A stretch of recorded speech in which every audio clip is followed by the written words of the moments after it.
I've been seeing a lot nowadays that there is a trending strategy where some people are encouraging coaches or consultants to stop doing sales calls altogether.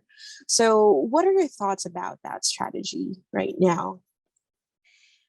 Okay, I love that you asked this question because there are a lot of things that get popularized in marketing, and the idea of not doing sales calls has definitely been a big one.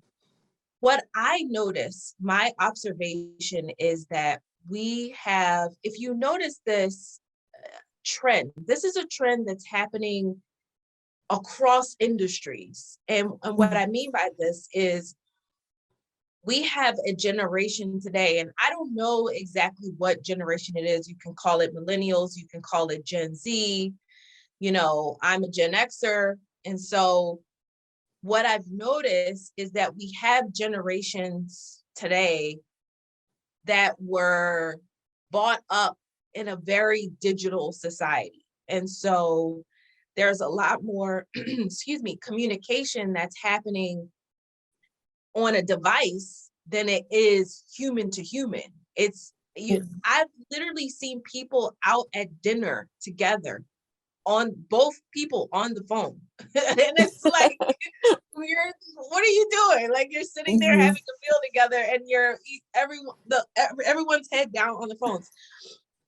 What I feel is that we have a generation or generations of people that are very digital. And so talking to people doesn't come as naturally or feel as naturally or communicating through devices. And so we have seen across industries things shift from customer service telephone calls to customer service chat, Yes. and people wanting to communicate, or self-service, right? Like more do-it-yourself options, right? Happening even in the stores. I'm like, I don't even work here. I got to check out. I got to bag my own stuff, right? Like, it's a shift that's happening in society. So I understand it because there are people that feel more comfortable communicating in the DMs than they do having a telephone call. But I am a firm believer that having sales calls is a strategy that works. It is a timeless strategy. And what I've even noticed happening right now in the marketplace is a lot of people who were once doing the DMs, or who were preaching about no sales calls or getting away from communicating with clients, are now circling back and going back to utilizing sales calls or hiring sales teams if they don't want to do it themselves, in order to make sure that they can close people over the phone. People, especially depending on the price point of what you're purchasing, we have a very sophisticated consumer today. Like, they're very intelligent.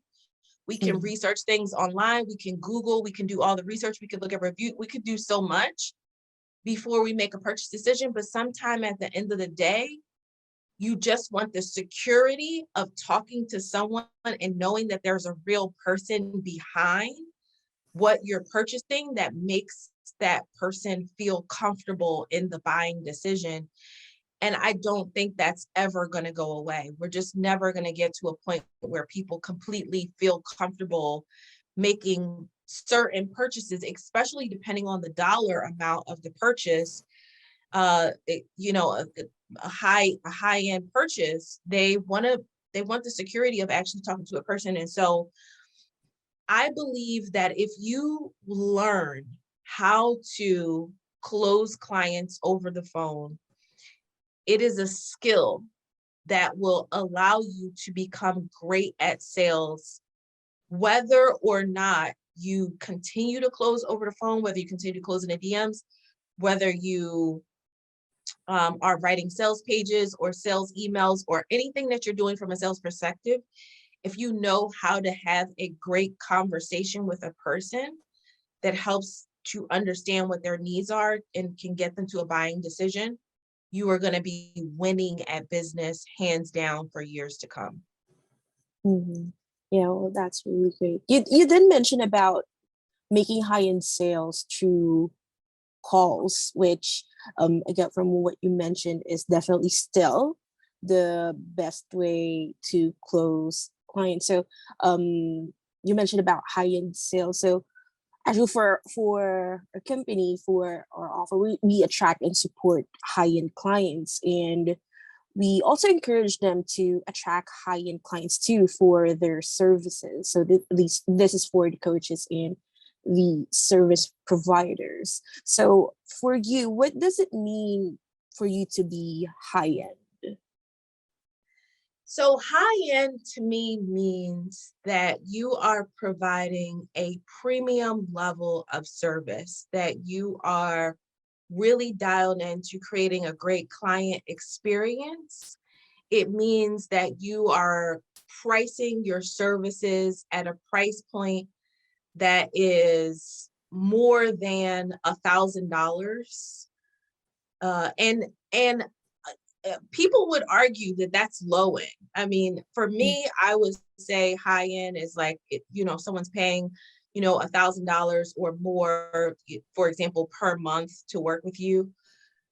There are a lot of people who would say, oh, Jamila, that's low end, like high end is like $50,000, right? But it's that people are paying a premium to work with you, and that you show up as a premium service provider in what you do, especially when it comes to an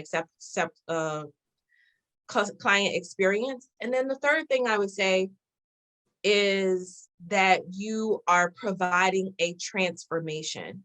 High-end buyers are buying based on a transformation, a specific result that they want, different than someone, there's low ticket things that you might buy just for informational purposes. Like, oh, I just want to gain more information on how to improve my social media, for example, right?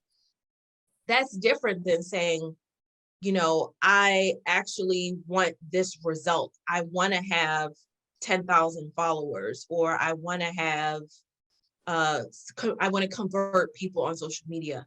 When you're looking for a specific result, that's when people are willing to invest in a transformation. They want to go beyond general information to transformation. And so high-end service providers are people that are focused on that client experience, focused on a transformation, and they're offering their services at a premium price.